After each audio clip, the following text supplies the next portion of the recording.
ناجيت ربي بشهر رمضان شهر الأمان والمنى والفيضان. بسم الله barke Borom Tuubaa. bismillahi rahmaani rahiim. allahumma salli ala sayyidina muhammadin nabil ummi wa ala alihi wa sahbihi wa sallam taslima. assalaamu aleykum mbokk yi dellu fi ci DK TV. mbokkum taalibe Abdoulaye Seye dong la xasida mu leen nuyu leen siyaara fas yéene dikk ak yéen ci li nga xam ne mooy naafile bis bi.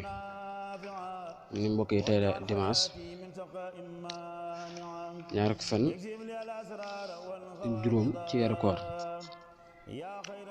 ñu war a dugg guddig ñaar fukkeel ga ak juróom benn mbokk yi guddig ñaar fukkeel ga ak juróom benn ku ci julli fukki rakka bu ci ne mu jàng ci faatixatu kitaab benn yoon, suuratu qaari'atu benn yoon, suuratu ixlaas juróom yoon.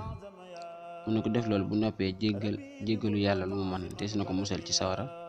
dana mel ne it ku woor diiru jamono jëpp te des na ko ci bindal tuyaaba ju toll ne li mu biddiw yëpp ak xobi garab yëpp ak tuyaaba ju fees diggante asamaan ak suuf. te bu dekkee des na ko booleeg jibril ak mikaayil ak israfil ak israil ñu gunge ko ba tàbbal ko aljana. kon lan mooy gëneel a julli ak julli gi ñu tàggatoo ak yéen foofu bu beneen yoon. asalaamaaleykum wa rahmatullahi taala wa barakaatuh.